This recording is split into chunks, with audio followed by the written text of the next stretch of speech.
and just enjoying a quiet morning, and my husband comes in with a book review from the New York Times, and it was a review of Half the Sky. I read the review, went straight to my computer, went on Amazon, ordered the book, and within days I was reading. I read most of the book from an altitude of 37,000 feet as I traveled to and from speaking engagements. It is a very difficult read. I know some of you here have avoided reading it because you don't want these images in your head, but I think we have a responsibility to get these images in our head. And it's a very difficult read. I mean, I had to keep putting the book down just to catch my breath. It's a very hopeful read. I mean, the stories of the women in this book are just extraordinary. We talk in Synergy about being Azer warriors. I'm telling you, you will meet Azer warriors in this book. Women who are fighting against injustice, women who are rising up out of the ashes of their own lives, who have no one supporting them, and are fighting to release themselves from the clutches of the evil that holds them captive. And then they return to help release others.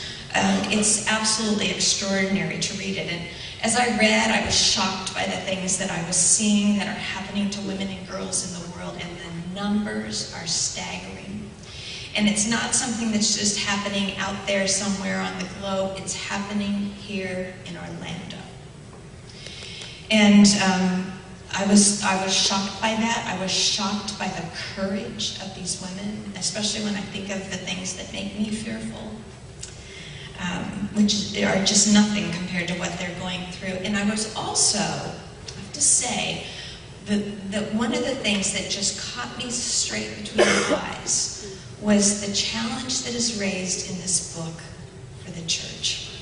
I mean, they are so honest and fair in how they write about the things that Christian organizations like World Vision and IJM and others are doing to combat all of this. But the question that they raise is, where are the rest of you?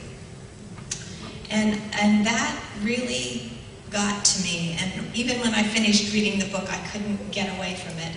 This book is on sale at our bookstore here, and I hope we will sell out really quickly. I mean, it is an important read for us. This needs to be on the radar of the church.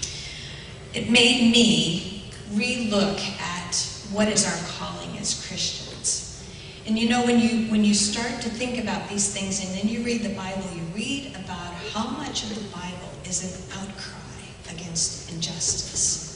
How much of the message of the prophets, the outrage of the prophets and the outrage of God, is the way the weak and the poor are being treated in this world by those who have more power.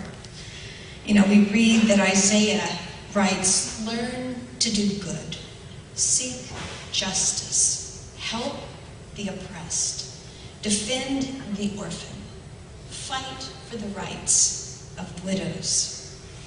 And Jesus identifies so with the poor that he says, I was hungry and you gave me something to eat. I was naked and you clothed me. I was homeless and you took me in.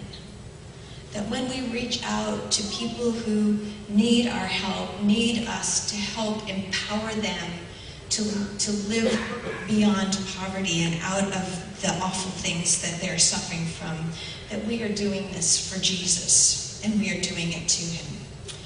This year's Synergy Conference the theme is the rest of the story. We've been talking about story for 3 years. This is our fourth in a series of 4 conferences. We are looking at the 21st century landscape and saying, what are the issues, what are the opportunities, what are the challenges that we face in our world today? The writers of this book, Sheryl WuDunn and Nicholas Kristof, call what is happening to women and girls worldwide the paramount moral challenge of the 21st century.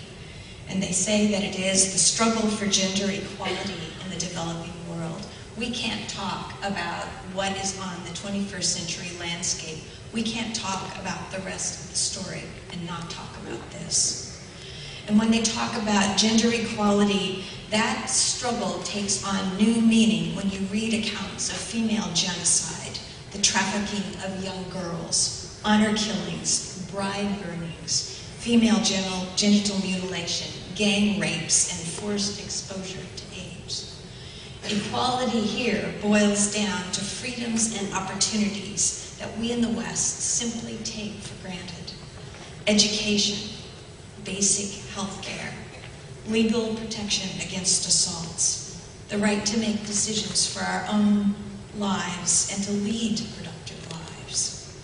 So the message that you are going to hear tonight from Sheryl WuDunn, and we are so privileged to have her here as our guest, is a message we need to take to heart, and not just to be hearers of this message, but to be mobilized to act. There is something all of us can do about this.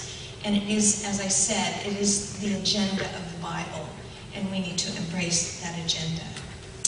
Sheryl is an amazing woman. It's incredible to read her resume. I have to say, when I read it, I'm proud to be a woman. She is an example of what Andy Crouch talked about earlier when he said there is a call for all of us to excellence, because she has done that. She's a Pulitzer Prize-winning journalist. She was the first Asian American reporter to win that award.